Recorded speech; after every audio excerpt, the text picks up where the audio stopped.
boa noite, gente. Nós estamos reiniciando aqui agora eu vou mandar o convite aqui para o Jaques, tá? Jaques de Toledo, nosso convidado. Então nós estamos iniciando aqui a nossa conversa semanal, né, que a gente faz. Acabou um pouquinho depois do que nós tínhamos previsto e dito, tá? E na verdade assim agora mandei o convite aqui de novo para o Jaques, professor Jaques de Toledo, tá? E na verdade nós estamos no aguardo agora que ele adentre para a conversa, tá? Nós tínhamos planejado então esse diálogo, né? Teve algum problema técnico, né, na conexão pelo StreamYard, por isso que acabamos fazendo aqui mesmo pelo Facebook, tá? Diretamente no Facebook, né? Enviei o convite, deixa eu ver aqui se vai dar certo a entrada dele na conversa.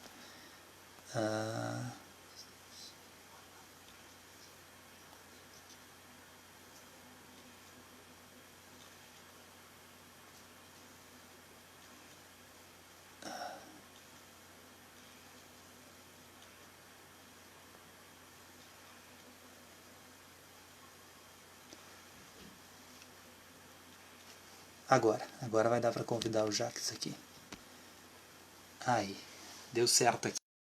Apoiando um pouco aqui, né, uma transmissão diferente, mas eu acho que agora então o Jaques está adentrando, né, então no diálogo aqui, tá?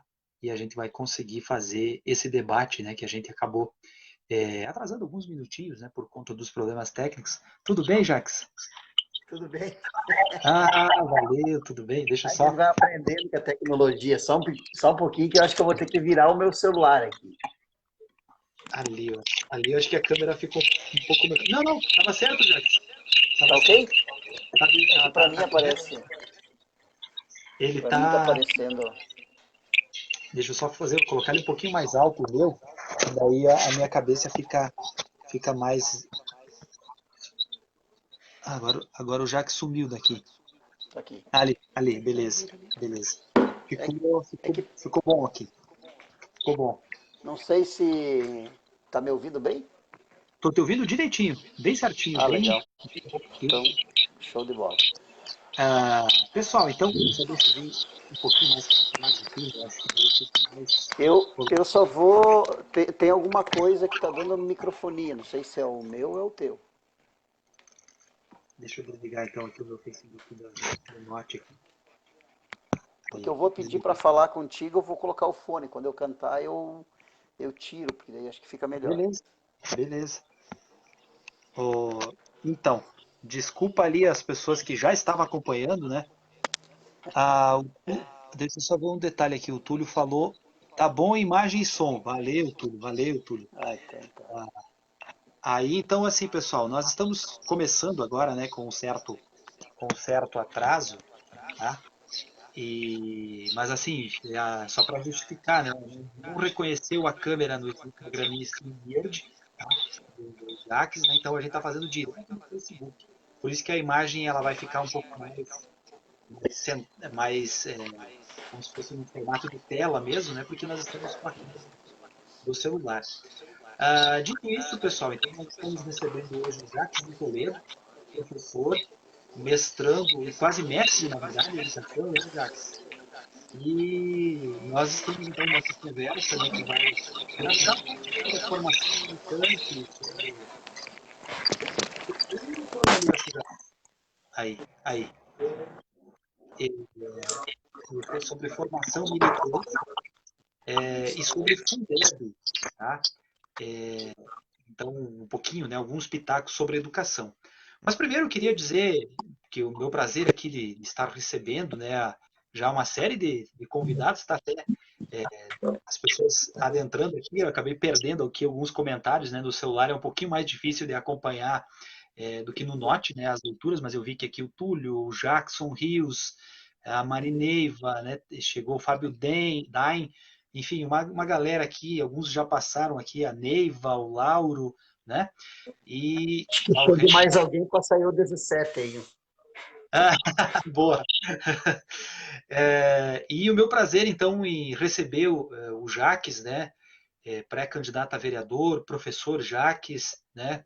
Estudante também, quase terminando o mestrado em educação ali pelos finalmente para marcar a banca de defesa. Uma boa noite para ti, seja bem-vindo. E vamos fazer uma prosa rápida aqui. E a tua apresentação inicial aqui, Jaques. Bom, eu para começar a nossa conversa, agradecer ao César pela oportunidade que a gente tem em estar podendo fazer um diálogo num momento tão complicado que a gente passa no país hoje, em função de todos os desgovernos que vem acontecendo, né, tanto a nível de Santa Catarina quanto a nível do Brasil. Mas eu, para começar a minha apresentação, eu queria cantar uma música antes de começar, porque eu acho que essa música ela tem muito a ver um pouco com a minha trajetória e as minhas opções políticas que eu fiz durante o processo da minha vida, né, tanto profissional quanto de militante, né, que é a música Cidadão, né. Depois eu vou poder explicar o porquê que eu escolhi essa música, né. Eu vou tomar um mate com isso. Oi? Eu tomo um mate com isso. Tá vendo aquele edifício, moço? Ajudei a levantar. Foi um tempo de aflição, eram 4 condução, 2 pra ir, 2 pra voltar. Hoje, depois dele pronto, olho pra cima e fico tonto, mas me chega um cidadão e me diz desconfiado: tu tá aí admirado ou tá querendo roubar? O domingo tá perdido, vou pra casa entristecido, dá vontade de beber. E pra aumentar o meu tédio, eu nem posso olhar pro prédio, eu ajudei a fazer.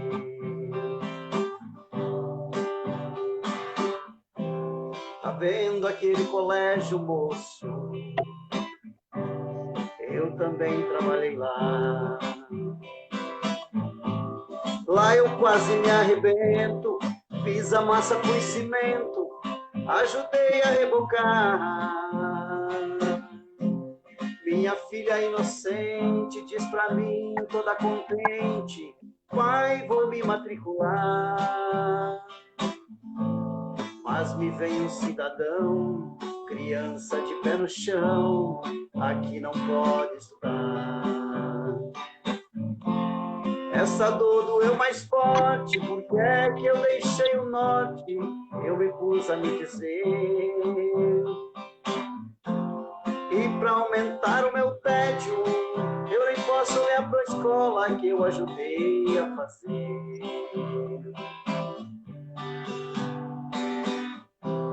Tá vendo aquela igreja, moço, onde o padre diz amém? Pus o sino e o badalo, enchi minhas mãos de calo, lá eu trabalhei também. Mas lá sim valeu a pena, tem quermesse, tem novena, e o padre me deixa entrar. Foi lá que Cristo me disse: meu rapaz, deixa de tolice, não se deixe amedrontar. Fui eu quem criou a terra, enchi o rio, fiz a serra, não deixei nada faltar. Hoje o homem criou asas, e na maioria das casas eu também não posso entrar. Fui eu quem criou a terra, enchi o rio, fiz a serra, não deixei nada faltar. Hoje o homem criou asas, e na maioria das casas eu também não posso entrar.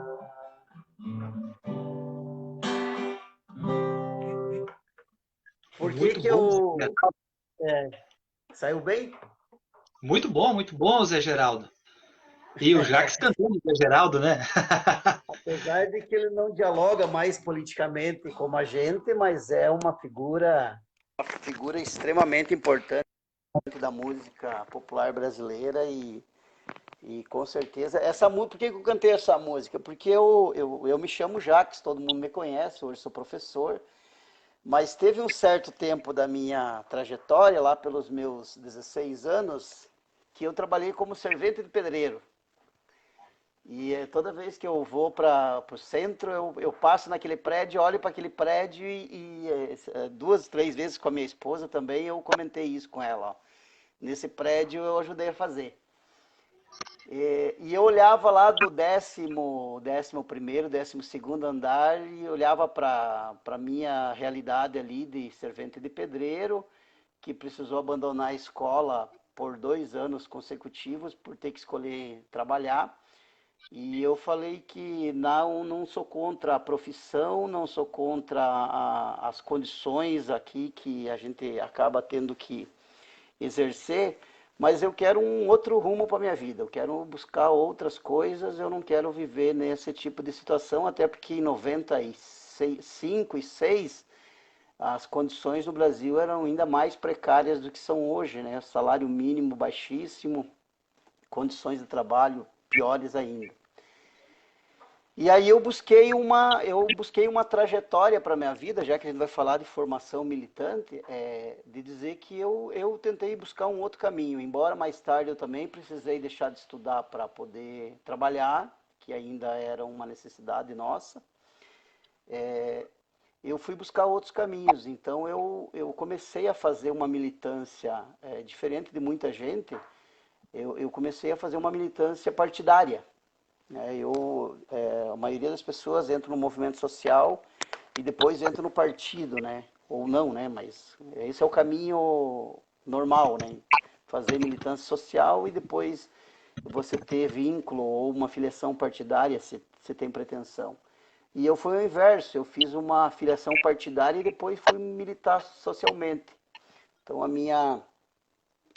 minha base de militância começou lá no movimento estudantil ainda no ano de 1998, que foi quando eu fui estudar no Pedro Maciel. A gente acabou organizando um grupo de estudantes lá para dar uma modificada no movimento estudantil dentro da escola e começamos por ali. E tem uma figura emblemática para mim, assim, que a gente estava num ato na praça, 28 de março, que era um ato sempre comemorado, que é o Dia Nacional da Luta Estudantil, e uma figura que não está mais entre a gente, né?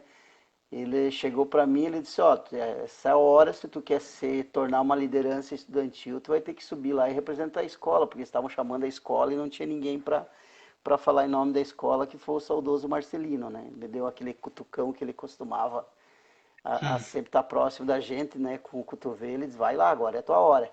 Vai lá, abençoado. Vai lá, abençoadinha. E aí começou, então eu tive toda uma trajetória de militante pautada no movimento estudantil, obviamente, muito mais no secundarista do que na universidade, né? E fui buscando outras condições, outras formas de pensar o mundo, a vida, enfim, a questão da profissão. E hoje me torno, desde 2014, né, que eu estou como professor da rede estadual, ainda como ACT, mas de consolidado também enquanto uma profissão, né, docente aí formado pela Universidade Federal, hoje terminando aí nos próximos meses o meu mestrado, com muito orgulho, né, porque a militância estudantil me deu bastante essa base de conhecimento, né, não só teórico, mas prático, né, de organizar as pessoas, de se envolver, de sempre estar na luta.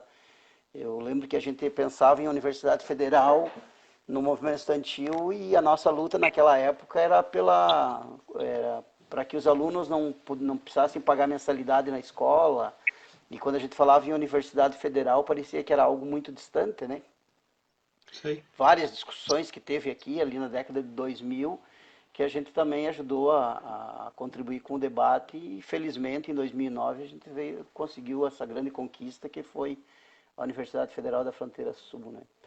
Então eu tive militância partidária, eu tive militância estudantil, depois, mais tarde, eu tive militância na Pastoral da Juventude, eu sou cristão, participo de comunidade, moro aqui no Quedas do Palmital praticamente a minha vida toda, né? Com algumas saídas e voltas, mas envolvido na luta da comunidade também, tanto na igreja, enquanto eu militei na pastoral, e depois que eu saí da Pastoral da Juventude, no movimento comunitário, na organização dos moradores aqui do Quedas do Palmital, né?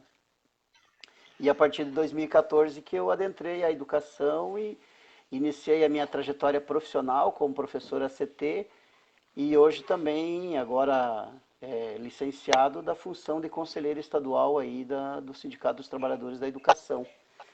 Então, essa é um pouco da minha, bem rapidamente, até em função do horário e da gente ter atrasado a nossa entrada aqui, mas que eu acho que quem está por aqui nos acompanhando e quem vai nos ver também já conhece um pouco da nossa trajetória de vida e militante, né?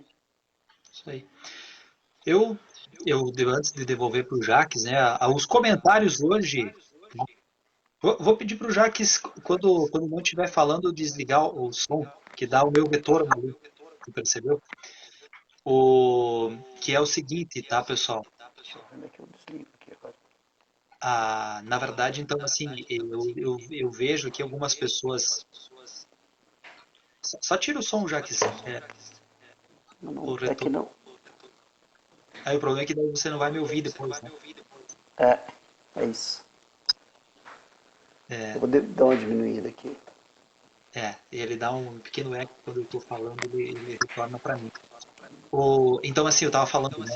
Eu sei que o Christian Ruaro, né, acabou comentando aqui, né? Um guri lá de Monte Alegre, a professora Jocely da Lavalha, a Neuza Rabin, o Jones Prícigo, né, que é vereador lá em Piratuba, tem aqui o Zanzobo, pré-candidato, o Adir Zanzobo, pré-candidato a vereador em Guatambu, Marisa Remor, de Concórdia, a professora Adriana Luzardo, né, eu vi aqui a Sandra Fonseca, aqui de Guatambu também, enfim, agora eu estou vendo Marta Zara, eu não sei quem comentou, tá, pessoal, tem o Andriola, né, o Andriola também, então, assim, hoje nós não vamos, porque como é no celular, ele fica rodando e passando para cima aqui, né, mas, Jaque, te pergunto no seguinte sentido, né?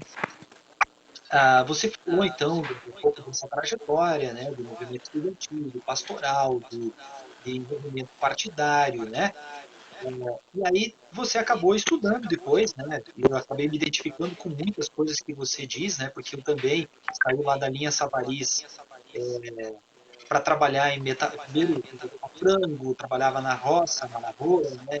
Fui trabalhar em metalúrgica, madeireira, para daí fazer uma faculdade pagando naquele contexto, né? Um dinheiro que eu não tinha, na verdade, uma arriscada na vida, né? Então você estudou, né? Estudou depois na Universidade Federal e está fazendo um mestrado, né? Agora, sem precisar pagar mensalidade, né? O professor Emerson também está passando aqui, parabenizando pela discussão. Qual é a importância que você dá, digamos assim, a essa dimensão de estudar e, preferencialmente, estudar na educação pública? Então, eu acredito assim, de que toda luta que, não só nós, né, no período da juventude que a gente teve, né, de movimento estudantil, mas principalmente com a constituição do movimento para a universidade e o envolvimento dos movimentos sociais foi muito válida. Infelizmente, a nossa cidade, as autoridades locais ainda não reconhecem a importância e não entenderam a dimensão e o peso que tem essa universidade para nós aqui. Eu A acho maior que a obra da história. chegada. Oi? É a maior obra da história de Chapecó, né? O maior Maior investimento. obra da história, isso, maior investimento. Mas por quê? Por que que eu falo isso? Porque a lógica da elite local aqui, de quem está no poder político há muito tempo na cidade, né, com exceção dos 16 anos que o Partido dos Trabalhadores governou o município, é uma lógica de investimento em políticas, mas não ao lado, não na perspectiva social, né? Então, assim como a gente está vendo hoje no Brasil e aqui em Santa Catarina, as políticas sociais não, elas são trabalhadas de uma forma mercadológica, né? Onde tudo se paga, né? E a universidade, quando a gente tinha só a UFSC em Santa Catarina, os estudantes daqui da região, as famílias que precisavam manter os estudantes, algumas ainda mantêm até hoje, né? Mas que precisavam mandar o estudante, a possibilidade de você chegar numa universidade pública era muito difícil, porque além de não ter tantas vagas, ela ainda estava distante, né? Então a primeira grande alegria aí foi a vinda da universidade e a questão de que está perto da gente, né? E eu acho que a gente tem que começar a trabalhar na cidade, enfim, com as pessoas que ainda não compreenderam essa dimensão, de que é o fato de que você tem uma universidade com 12 cursos, diversos mestrados, hoje já tem projeto de doutorado sendo encaminhado, Tem um doutorado com aprovado. possibilidade, ou de Doutorado letras, né? isso. Isso, se eu não me engano. E, que é gratuito, que é não pagar. Que essa é a maior dificuldade, né? A gente sabe que tem várias políticas de auxílio, de bolsas, enfim, para você estudar nas instituições privadas ou comunitárias, mas nós temos uma universidade que você não paga nada, e muito pelo contrário, ainda, pelo menos tinha até a última gestão, né, da universidade, várias políticas de permanência, porque essa é uma preocupação, porque a nossa realidade, quando eu trago a minha relação lá, de 2 anos ou 3 anos ter que deixar de estudar para trabalhar, é uma realidade diferente. As nossas famílias, essa coisa do trabalho é muito forte, né? De você fazer com que o jovem vá para o mercado de trabalho muito cedo. Então, acho que a política de auxílio que tinha na UFFS era muito nessa lógica de você poder estudar gratuitamente numa universidade pública, não pagar e ainda você ter um auxílio para você permanecer nela, para concluir o teu curso e seguir o teu movimento de estudos aí, seja no mestrado ou em outras áreas. E é coisa que a nossa cidade, infelizmente, ainda não tem essa compreensão da importância que isso faz na vida dos trabalhadores, das famílias que precisam trabalhar para juntar grana, para poder pagar os estudos dos filhos, né? E a gente vê uma contradição hoje muito com a questão da educação à distância também, né? De que prefere pagar para ser mais rápido porque tem que se qualificar para se colocar no mercado de trabalho. E a gente tem aí a universidade que dá essa condição, né? De você não pagar. Eu paguei uma faculdade também. A minha primeira graduação em comunicação social, ela foi paga. E, Sim, e né? aí, assim, a relação que você constrói dentro de uma universidade pública, sem precisar desembolsar auxílio transporte, auxílio alimentação e mais a mensalidade, assim, para as famílias é uma grande vantagem, é uma grande conquista que a gente teve para a cidade aqui, para a região toda, né, para o sul do país, na verdade, né. Isso aí, isso aí. Ah, então, é isso mesmo, né, Jaques? Assim, ó, tu pega essa questão, eu sempre falo que assim, mas não parte só disso, né? Depois a gente vai entrar, dar alguns pitacos sobre a questão do Fundeb, né? O Fundeb foi criado em 2007, né? E essa semana passada aí o deputado federal Pedro Kizai, que foi escolhido pré-candidato a prefeito de Chapecó, né? Do PT, no caso, né, um baita pré-candidato a prefeito, né, fez uma significativa semana de debates, né, sobre a questão do novo Fundeb, que se encerra agora no fim do ano. E eu até botei agora dois links, né, uma matéria do Brasil de Fato de hoje e uma matéria do site do PT na Câmara, né, a respeito de alguns dados, né, digamos assim, do que foi investido em educação nesse período todo, né. Porque, assim, é muito fácil, às vezes, fazer bravata, discurso bravateiro, né? E até peço desculpa para o convidado para falar um pouquinho, né, também nesse cenário, e não só fazer a pergunta, né? Porque assim, ó, nós em 2002, o último ano do governo FHC, o MEC tinha um orçamento de 18 bilhões. Em 2014, quando a Dilma encerrou seu primeiro mandato e praticamente depois foi inviabilizada, no caso, para ter por continuidade, tanto é que veio depois o impeachment, né, em 2016, o golpe, né, que é um termo que a gente qualifica, né, e qualifica do ponto de vista das informações e juridicamente e politicamente, nesse sentido, a gente tem razões para chamá-lo assim, né? Mas o orçamento do MEC passou a 115 bilhões, né? E aí, quando a gente fala do processo de expansão, né, você fala da Universidade Federal aqui, que tem 92% dos estudantes egressos da escola pública, tínhamos que lembrar que antes, né, desse governo, né, dessa construção, né, nós tínhamos um campi de universidade federal, que era a UFSC em Florianópolis, né, e a UFSC foi para Curitibanos, Planalto Serrano, foi para Criciúma, para Araranguá, no sul, foi para Blumenau, no Vale, foi para Joinville, no norte, e toda a expansão de institutos federais, também com curso superior, né? Se pegar só na nossa região, aqui tem UFSC, aqui, além de Chapecó, São Carlos, São Lourenço do Oeste, São Miguel do Oeste, Xanxerê, Caçador, né, e Luzerna. Ah, não, Luzerna é o IPC, no caso. Né? E aí tem o IFC, o Colégio Agrícola de Concórdia, que virou Instituto Federal, o Abelardo Luz tem também. Né? Nós temos em Fraiburgo, tem em Videira, né? E Exato. além do cara que eu tinha A citado antes. interiorização das federais e ampliação dos institutos, né? Exatamente. E aí sobre o Fundeb especificamente nessa matéria, né, ele foi aprovado em 2007, né, no primeiro mandato do presidente Lula, e ele também ampliou significativamente o volume de investimento, porque ele incluiu a educação infantil, né, as creches, e incluiu o ensino médio. E aí você passou a ter financiamento de fato, você forçou o financiamento. Pode estar aquém daquilo que a gente gostaria? Pode ser, né? Nós queríamos que os royalties do petróleo do pré-sal, que acabaram Exato. sendo entregues, né, para as petroleiras estrangeiras, também viessem a acumular um significativo esforço. Mas ele foi muito possível, né, e qualquer gestor público sério da área da educação, né, qualquer secretário de educação sabe que hoje, né, o Fundeb precisa ser renovado, porque ele é responsável por, o ano passado, 165 bilhões da soma dos investimentos de educação foram do Fundeb. Tá? Porque ele é uma soma de fundos, né, fundos estaduais e tudo mais, e municipais, que chegam nisso. E permitiram que você tivesse programas como o Brasil Carinhoso, creches, né? Aqui em Chapecó nós tivemos umas 10 creches nesse sentido. Permitiu que se criasse a Lei Nacional do Magistério, que você pode dar uma ênfase Exato. nesse sentido, né? Em 2011.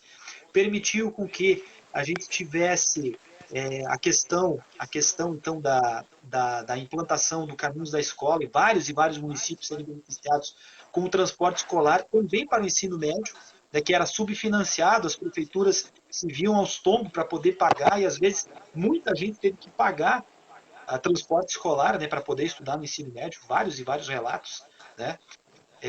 Então assim, nesse sentido, né, a, a contribuição, né, que a gente tem desses investimentos, né, que permitiria, a gente pode falar de programas, né, você falou ProUni, inclusive para o sistema privado, né, ProUni, Pronatec, Ciências Sem Fronteiras, né, para estudante estudar no exterior, nas escolas mesmo, né, o Mais Educação, enfim, tu falou de universidade, né, o PIBID, o PET, enfim, trocentas, o PINAES, né, muitas possibilidades de permanência, de fortalecimento, né? Eu mesmo, eu sou da primeira turma do mestrado em História. Foi a primeira vez na vida que eu não paguei uma mensalidade depois que eu saí do ensino médio. Né? Isso é importante para a vida da gente, para a Claro. ascensão profissional e tudo mais, né? Mas eu queria te fazer uma pergunta, Jax, que você é professor, né? Como é que você está vendo esse cenário todo agora, né? Da educação de um modo geral, da pandemia, né? Dos retrocessos, dessa onda persecutória contra professores, né? Parece que essa gente odeia professor, né? Que tem que denunciar, né? Que tem que fazer denúncia contra os doutrinadores comunistas, né? Que queria saber onde que estão fazendo o serviço mal Inclusive, feito, né? inclu, inclusive trouxe aqui para homenagear os que são contrários o livro do Paulo Freire, né? Que eu acho que é isso. O primeiro passo é a gente construir uma educação libertadora, né?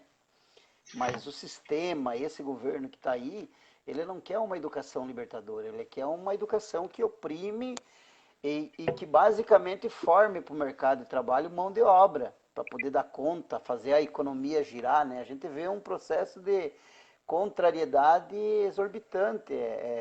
Ao mesmo tempo que você tem que cuidar da saúde das pessoas, a gente trabalhar um processo de isolamento, de cuidar dos outros e da gente, a lógica do mercado, aquilo que eu falei, é um governo que as políticas sociais quanto mais forem pagas para esse tipo de modelo, para esse modelo de governo, é melhor. Nós temos que trabalhar o inverso, né? A política social de forma que contemple as pessoas que mais precisam, porque a gente sabe que o acesso a muita coisa no país sempre foi um privilégio para um setor da sociedade, né? E que a maioria das pessoas não tiveram acesso à educação. Se a gente olhar para a história da educação num percurso aí histórico, a gente vai perceber que a educação ela só se tornou um direito a partir da Constituição de 88. Então, o direito à educação é novo, são 30 anos, basicamente, né? Praticamente. Então, é muito curta a história da educação pública no Brasil. Mas é isso, assim, quando você tem um governo que inverte a prioridade e coloca o cidadão em primeiro plano, a gente vai percebendo que as políticas elas vão se aproximando das pessoas, né? Como é o caso da educação, como foi o caso da saúde. Se a gente pegar só os investimentos durante o governo do PT em Chapecó, a gente vai ver que o investimento de saúde pública que vinha do governo federal é muito maior do que já vinha antes e do que está vindo agora. Porque as pessoas estão em primeiro lugar, né? Uma forma de governo que governa para as pessoas. As universidades foram 18, se eu não me engano, que foram construídas no período em que o PT esteve à frente do governo federal. Então, isso é inverter prioridades. Foi E quando eu falo do Paulo Freire... Dobrado o número de campos, né? Porque além dessas novas... Isso, foram institutos, aqui em Santa Catarina foi a interiorização das universidades da UFSC, a UDESC, que embora ela não é federal, mas ela é uma realidade, uma política estadual, né? Mas é as únicas duas que tinha, então a gente precisou, acho que o ponto certo do governo petista foi investir na educação e na saúde, né? Numa lógica inversa do que o mercado quer, né? Porque a gente está vendo aí, se não tiver uma ofensiva e uma organização social que de fato combata a mercantilização da saúde, das políticas públicas, da educação, enfim, de todas, né? A gente vai ver um governo que vai governar novamente para as elites e para quem tem dinheiro, e aquele que não tem, aquele que tem dificuldade de ter acesso, vai continuar sem esse acesso, né? Então, quando eu falo do Paulo Freire, eu falo justamente num sistema de educação que busque a libertação do indivíduo, não de opressão, não de preparação só para o mercado de trabalho. Se fosse no mercado qualificado, poderia até ter um sentido, né? Mas ela, enquanto função social, a educação hoje ela tem trabalhado numa lógica de preparar a mão de obra barata, e é contra isso que o Paulo Freire escreve e que a gente defende. Que as pessoas se libertem do sistema de opressão que existem dentro delas, em primeiro lugar, né? E ao seu redor, nos espaços onde ela está inserida, né?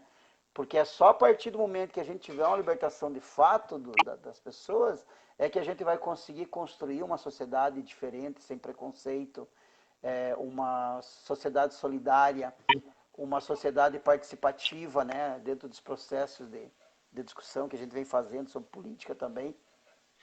Então, um pouco nesse sentido, assim, de que não é porque existem a contrariedade quando eles falam do Paulo Freire, por causa disso, porque eles não querem pessoas libertas, eles querem pessoas que sirvam o sistema, e a gente tem um pouco de concepção que a gente é contra, né? Acho que tem que formar as pessoas para se libertar de qualquer sistema de opressão, desde dentro de casa, né? A gente sabe que nós temos várias instituições que culturalmente elas trabalham nessa perspectiva da reprodução de valores arcaicos, né? Inclusive família, igreja, a própria escola, em muitos casos, né? E a gente precisa trabalhar uma educação que forme um humano crítico, um ser humano crítico, né? Que saia desse processo de opressão e conheça os processos na qual ele vai estar inserido. Por isso que tanta revolta com Paulo Freire, que forma esquerdistas, não forma esquerdistas, forma pessoas com mente aberta, para pensar num contexto mais amplo, não no umbigo, né? Sair da bolha, Eu falo isso porque eu tive várias experiências da minha vida, assim, que eu me libertei dos preconceitos que eu ainda carrego alguns, né? E acho que é um processo constante primeiro de estudo, né, de compreensão, para a gente poder ir rompendo com essas amarras que nos prendem, que nos seguram e que ainda, de certa forma, faz a gente reproduzir esse tipo de preconceito, né? Não, e outra, né, Jaques? Dando um embalo da tua fala, né? Na verdade, assim, ó, os governos Lula e Dilma não foram governos comunistas, né? Eles foram governos que fizeram um capitalismo mais decente, né? Um capitalismo mais moderno, um capitalismo mais inclusivo, né? Com distribuição de renda, com combate à fome, com a abertura de oportunidades, com inclusão pelo consumo, né? Que os pobres puderam ter o seu carrinho, ter a sua casa, né? Exato. São valores do capitalismo, né? Então, e assim, na minha concepção, a gente precisa diferenciar dois tipos de direita, né? Uma direita, que é a direita liberal, né, do PSDB, do DEM, né, e companhia, que gostariam de uma educação para o mercado, né? Mas, assim, há o agravante do bolsonarismo, na minha concepção, de que eles querem refundar a história. Além do ultraliberalismo do Guedes e companhia, eles querem tensionar com o radicalismo e com o sectarismo um falseamento da história, né? Quando as pessoas querem que um professor de história não diga que o Hitler era um extremista de direita, porque ele fazia parte de um partido nacional socialista, nós estamos falando de falsear a história, porque os comunistas, os social-democratas e os socialistas eram quem ia para a Câmara de Gás, né, do nazismo, né? Quando você quer refundar a história e dizer que não houve um golpe militar no Brasil, que foi uma revolução democrática, você está falseando a história, né? E outra Exato. coisa, aí agora acho que você está falando agora como professor, que derruba por terra outra tese, que é a tese do homeschooling, né? Porque assim, ó, esse período de pandemia está mostrando para os pais o problema, para os pais, o problema que é ter os filhos o tempo todo em casa. Por mais que nós estamos. Há essa necessidade por conta da pandemia, né? Só tá dando um barulho agora no retorno aqui. Mas já Não. passo para ti. Já passo para ti. Vamos fazer duas perguntas, já. Uma delas é o seguinte: quais colégios que tu está trabalhando, né? Acho que você se contextualiza logo, né? E mais uma reflexão de Santa Catarina, da rede estadual, como você está vendo esse momento, né? Da pandemia, de modo geral, mas, Então, e também a questão então, do CIT, né? Você é conselheiro, né? isso. Eleito, Então, inclusive, eu né? eu até queria retomar, porque na minha fala de antes, anterior eu não consegui responder a pergunta sobre a questão da pandemia no processo educacional, né? Há Isso. vários estudos, há vários estudos, enfim, teorias aí que falam sobre o que é o estudo à distância ou a educação à distância. Inclusive é o meu tema de pesquisa no próprio mestrado, mas eu trabalho mais na lógica da formação de professores na educação à distância, né? O homeschooling é uma coisa que não tem nada a ver com isso que eles estão propondo. Não tem nada a ver. São algumas experiências na Europa que existem. A lógica do homeschooling é a elitização da educação, porque são pais extremamente qualificados que vão proporcionar a educação dos seus filhos, mas eles pegam uma parte do que é o programa e acham que é isso que eles estão fazendo.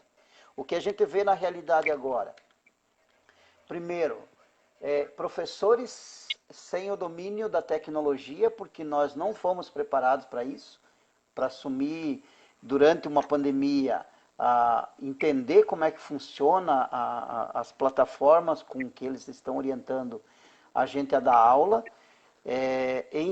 ter tempo para aprender a lidar com a tecnologia, porque a gente ainda tem enraizado essa coisa da educação presencial, que são dinâmicas, embora a gente tenha adotados, eu inclusive sou um dos que adotam um pouco dessa aproximação da tecnologia, mas uma educação totalmente virtual na forma com que ela está acontecendo, primeiro, que a maioria dos professores não tem acesso, nós não temos o domínio com maior concretude dessa ferramenta, e ainda não tivemos tempo para ensinar, para a gente aprender e para ensinar os alunos a mexer com a tecnologia e com as ferramentas que eles proporcionaram. O que isso ocasionou? Além disso, né? Uma lógica de que poucos alunos estão podendo ter acesso a esse modelo de educação. Então, nós temos professores sem acesso e uma grande parte dos alunos estão sem acesso. Porque eles criaram, o governo investiu um valor, não foi divulgado também, ninguém sabe, pela plataforma Google, pagou para a plataforma Google para disponibilizar a ferramenta do Classroom, que é uma plataforma educacional. Só que a maioria dos alunos hoje, eles não acessam pelo Classroom, eles acessam pelo WhatsApp do professor. Então, e aí quando eles fazem exigências, por exemplo, de você prestar conta, no sentido de dizer que o aluno está recebendo atividade de forma virtual, ele não está dizendo que é do Classroom. Porque o virtual é muito abrangente, ele pode pegar todas, por e-mail, pode pegar o WhatsApp do professor, porque tem muito professor que disponibilizou isso. Imagina, eu estou em 32 grupos de escola, eu dou aula em 5 escolas. Tenho 25 grupos de turma, mais 5 da escola e mais 2 de AE ainda. Então, como é que a gente consegue ter tempo durante esse processo de pandemia que possa fazer isso que eu já falei, primeiro aprender a lidar com a tecnologia, mas buscar planejar uma aula de acordo com aquilo que é virtual. Então, o que a gente tem visto é o seguinte, é uma adaptação do presencial para o virtual. Não é a aula virtual. Não é a aula usando os recursos da tecnologia. Estamos adaptando os conteúdos para chegar para os alunos de uma forma virtual, mas que condiz basicamente com aquilo que a gente estaria trabalhando de forma presencial. Esse é um ponto. O segundo é a questão do acesso e o terceiro é a doença mental dos professores. Nossos professores da rede estadual hoje estão entrando em depressão, não conseguem dar conta de tudo que a gente tem para pensar, porque toda hora tu recebe mensagem do WhatsApp, tu recebe e-mail da escola, tu recebe, precisa colocar no diário online, tu precisa lançar no Classroom, tu precisa mandar para o Drive da escola, tu precisa mandar para o e-mail da escola, então virou uma burocratização do processo que está adoecendo os professores. E que a gente não está, então a gente está enganando os alunos, de forma geral o governo propôs isso. É uma enganação dos alunos para dizer que nós estamos cumprindo uma atividade, só que não estamos fazendo ela da forma qualitativa como a gente deveria fazer, porque a burocratização impede que a gente faça isso. É um excesso de burocracias. E vou te dizer mais, né, Jaques? Assim, eu fui professor, né, por 11 anos na rede básica, né, tanto do estado quanto do município. Isso tem a ver também com algo que a gente precisa. E aí, quando a gente vê ali o Pedro Kizai, ali os deputados da bancada da educação, que não enchem, como diz o cara lá do Rio Grande do Norte, não enchem uma topic, né? Bancada da educação. Né? Como tem bancada da bala, como tem bancada do boi, como tem bancada da Bíblia, a gente precisa ter mais representantes da educação para falar pelos educadores, né? Para falar pelos educadores da educação pública, né? Porque também tem um gargalo muito importante nesse sentido. Tem muita gente que não dá aula e que representa interesses privados na educação. Tem também isso, né? Que é o seguinte, né? Não é só agora no período semipresencial, de educação virtual, ou enfim, semi-virtual, desse período. O acúmulo de carga de trabalho dos docentes é de antes, né? Isso é uma coisa que sabe que quando eu era professor eu brigava mais do que por salário. A gente tem que ter mais tempo para preparar a aula. E que pode ser tanto na escola, mas pode ser em casa também. O tempo de preparar a aula. Porque assim, ali faz muita diferença, né? Faz muita diferença. Eu acabei perdendo o comentário que passou o professor Hildo, tá falando aí que ele teve um sobrinho que estudou do Ciências Sem Fronteiras e está nos parabenizando pela temática. Eu não consigo ler tudo porque o comentário sumiu aqui, tá? Mas, assim, é um pouco nesse sentido, tá? Mas te devolvendo, já, desculpa te interromper, pode concluir ali a questão da... Não, eu acho que é isso. Por isso que o Fundeb, que a gente já comentou sobre ele, é de fundamental importância que ele seja aprovado de uma forma que tenha mais investimentos na escola. Uma coisa assim que tem que ficar muito claro, nós não somos contra o uso das tecnologias na educação. Nós não somos contra. O problema é que hoje a realidade das escolas, ela não tem estrutura tecnológica para trabalhar com planejamento de atividades diferenciadas. Você tem escola de 800 alunos que tem um retroprojetor para você trabalhar para quantas disciplinas e quantos professores. Então isso é complicado. A internet na escola, que o governo fez tanta propaganda, que era um investimento que ia chegar para as escolas, chegou em má qualidade. Os laboratórios de informática estão fechados. Poucos computadores funcionam. Bom, nem os profissionais de informática foram contratados mais nos processos seletivos aqui em Santa Catarina para atender essa demanda nas escolas, né? Então, assim, usar a tecnologia, ok, concordamos. Agora tem que ter uma política de estruturação disso dentro de cada escola. Porque da forma com que ela está estruturada hoje, ela não dá conta de motivar professores a fazer atividade diferenciada porque não tem recurso. Eu dou um exemplo porque eu fazia, por exemplo, eu levava o data show de casa, porque a maioria das escolas tem tinham poucas retroprojetores ou data show para disponibilizar para os professores. Então aí a gente já vê um problema. A outra importância do Fundeb é ter mais dinheiro para a escola, ampliar o número de matrículas, fazer com que o recurso seja ampliado na proposta, que inclusive o movimento em defesa da escola pública está propondo, junto aí, que tem um relatório da deputada Dorinha, né, que está propondo esse projeto na Câmara Federal, para que seja quadruplicado o valor que ele é hoje e não aumentar. Hoje o governo federal ele dá em contrapartida para cada real investido do município, do estado, ele dá 10 centavos. E ele está propondo aumentar para 15. É um valor, já é um valor razoável, mas não é aquilo que a gente deseja. Para a gente poder ter escolas bem estruturadas, professores bem pagos, para dar uma maior qualidade nos planejamentos, não só, mas na educação de forma geral, e a gente criar condições e ânimo para que todos, alunos, professores, servidores, técnicos educacionais nas escolas, direções, se motivem a fazer a escola, de fato, o papel que ela tem que desenvolver, que é formar um ser humano completo, não só para mão de obra barata. Então, acho que o Fundeb vem nessa lógica. Era para ter sido aprovado semana passada, não foi para votação, né?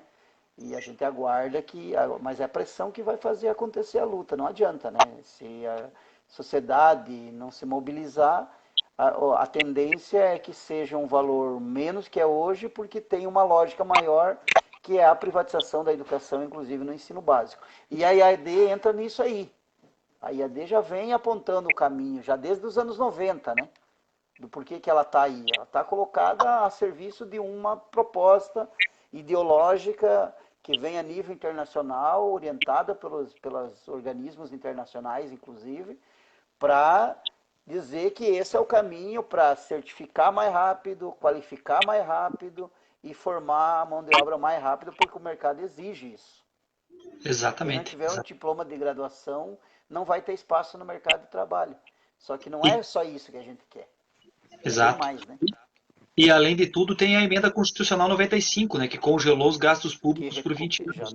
Está no mesmo bojo, né, na mesma estrutura, né, de combate nesse sentido. Né? Exatamente. Não sei se tu tinha encerrado essa reflexão. Aí, assim, eu não sei, o nosso debate foi ali pelas minhas contas, ainda já falamos, acho, uns 50 minutos, né?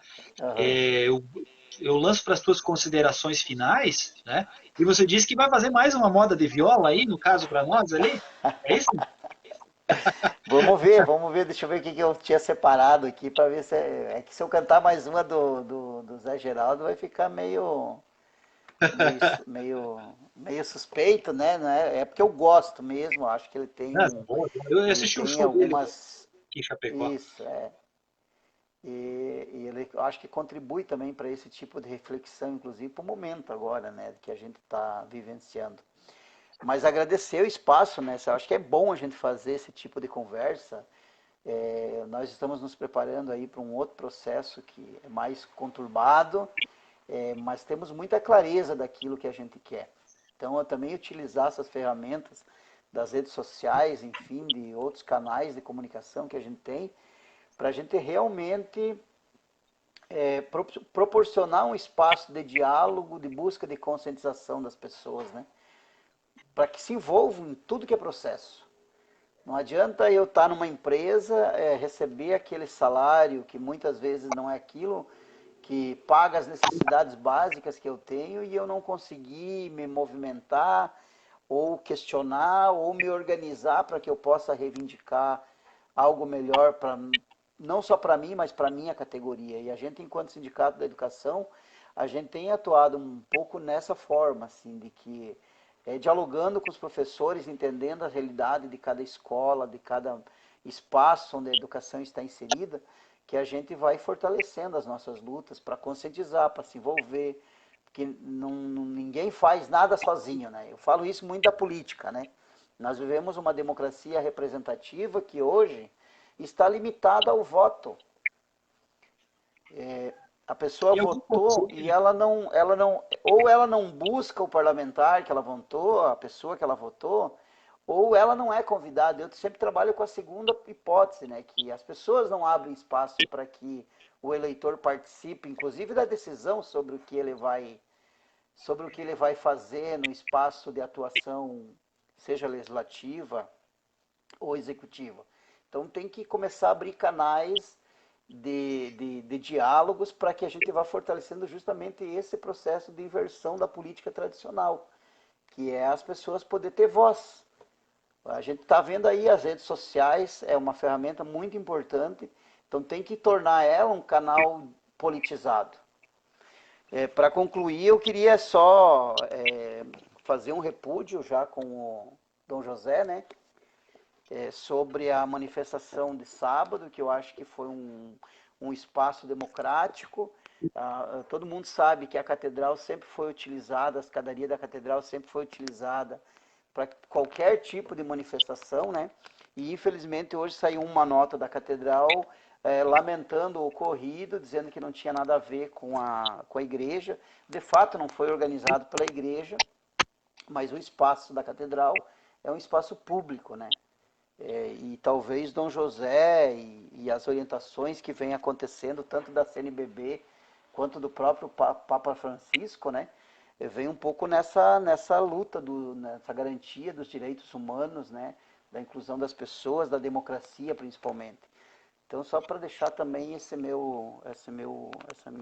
meu repúdio a esse post hoje que foi.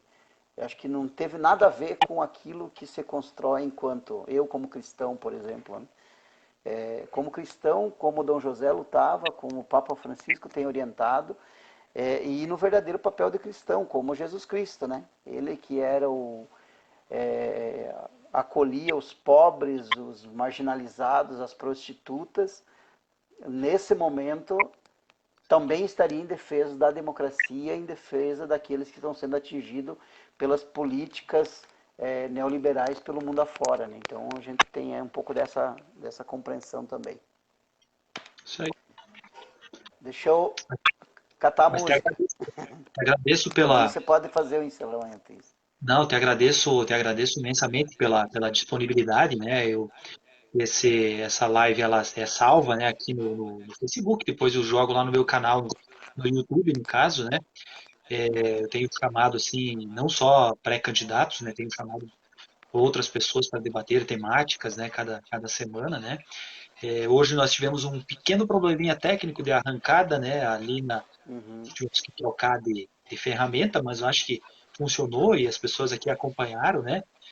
Não consegui ver tudo que veio de comentário e pessoas aí né? Eu estou até vendo agora que tem o Miranda também, que estava ali nos assistindo, né? O professor Miranda, enfim, Lauro Henneman, o professor Emerson, Túlio, tá? O Marcos Rubo, que é meu vizinho lá de Cordilheira Alta, né? Da linha Savariz também, né? O pai dele é vizinho do meu pai, enfim.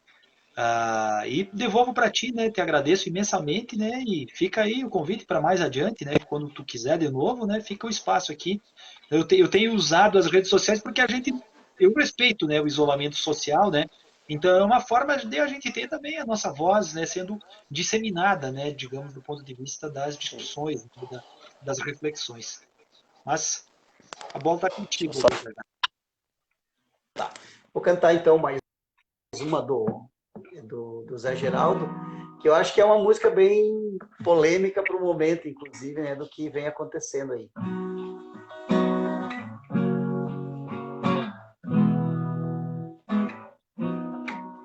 Enquanto esses comandantes loucos ficam por aí queimando pestanas e organizando suas batalhas, os guerrilheiros nas alcovas preparando nas sortinas as suas mortalhas. A cada conflito, mais escombros, isso tudo acontecendo e eu aqui na praça, dando milho aos pombos. Entra ano, sai ano, cada vez fica mais difícil, o pão, o arroz, o feijão, o aluguel. Uma nova corrida do ouro e o homem comprando da sociedade o seu papel. Quanto mais alto o cargo, maior o rombo. Isso tudo acontecendo e eu aqui na praça, dando milho aos pombos. Isso tudo acontecendo e eu aqui na praça, dando milho aos pombos. E eu dando milho aos pombos, no frio desse chão. Eu sei tanto quanto eles, se bater asas mais alto, voam como o gavião. Tira o homem, tira o pombo, quanto mais alto voam, maior o rombo. Isso tudo acontecendo e eu aqui na praça, dando milho aos pombos. Isso tudo acontecendo e eu aqui na praça, dando milho aos pombos. Que não ficamos dando os milho aos pombos. É isso aí, muito bom.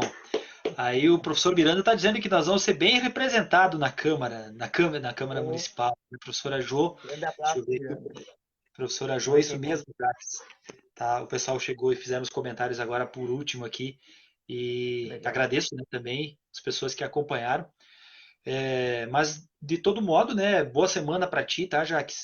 Boa semana, Obrigado igualmente a vocês boa aí. organização de pré-candidatura, né? E desejo que você continue, né, sendo esse grande militante, né, e espero também que as pessoas que nos acompanharam, além de agradecê-las, né, tenham gostado, né, dessa reflexão, né, sobre movimento estudantil, movimento sindical, juventude partidária, né, PJ, Fundeb, né, enfim, estudante, né, de mestrado, né, quase mestre, né, tá ali no finalzinho, né, e uma boa semana a todos também, além de ti. Valeu, Jax. Um forte abraço. Tudo de Um bom. abraço. Valeu. Até mais.